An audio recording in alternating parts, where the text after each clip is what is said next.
Hello, good morning. So, almusal tayo. May bago akong ginawang almusal. Ganun pa rin yung ating pagkain. Meron tayong kakaibang variety naman to ng dry na mushroom. Diyan, no? Dry mushroom. Then ito ay cauliflower steak. Of course, ito yung ating bread, ano? Yan, ito.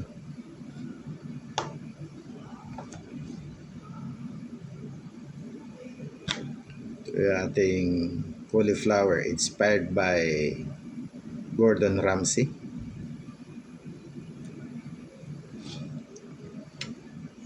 Ang ating ginagamit na mushroom ay galing dito sa Senior Food.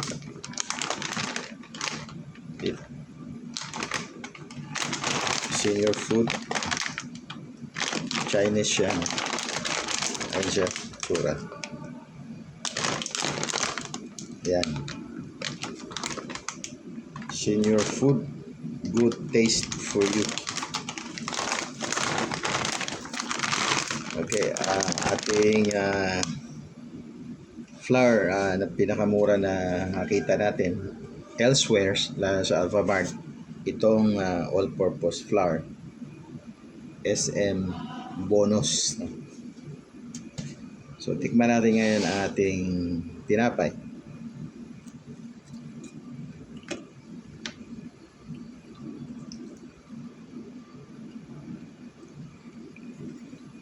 Masarap.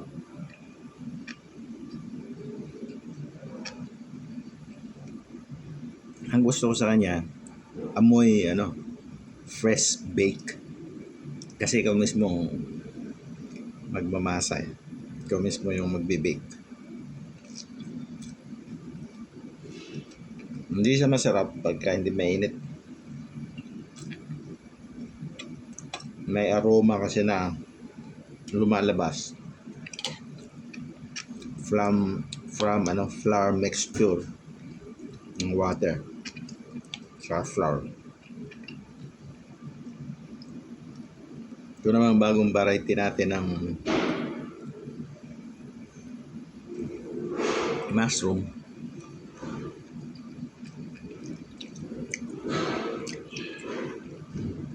Mas masarap siya kaysa yung unang variety na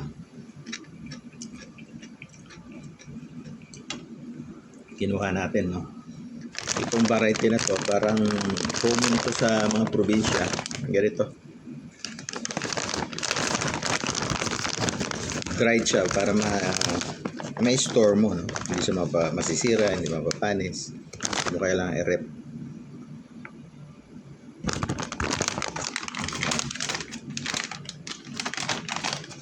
Ito siya.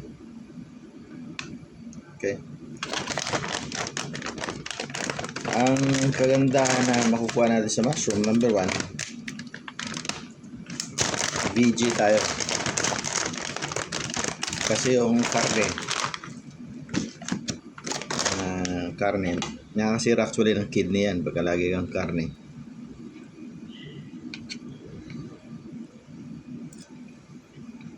Tumataas yung creatinine.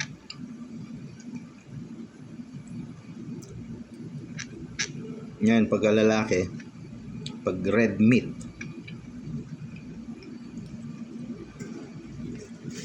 nagkakaroon ka ng problema sa prostate. Lalaki yung prostate, nagkakaroon ng inflammation. Kaya dapat iwasan na yung red meat. Red meat, yun yung meat ng baka, baboy. Kaya ang payo nga naman doktor, VG pag medyo may edad na 40 pataas, 30 pataas nga, kakaroon na ng problema sa prostate. So, tikman naman natin ngayon itong ating cauliflower steak.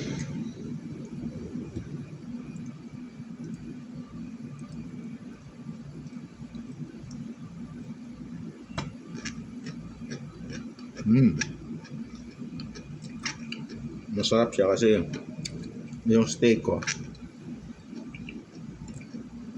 mainit ang kawali. Lagyan ko ng olive oil.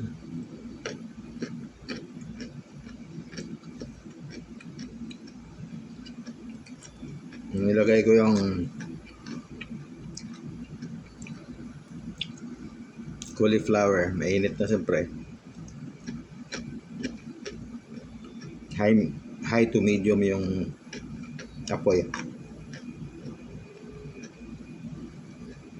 Tapos binburan ko ng black pepper. Tapos lagyan ko ng bawang sa gilid.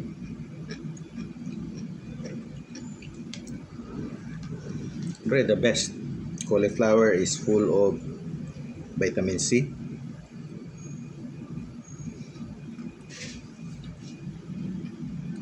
Mataas ang antioxidant. Good for health. Okay, thank you. Stay safe, stay healthy, keep safe. Yan lang.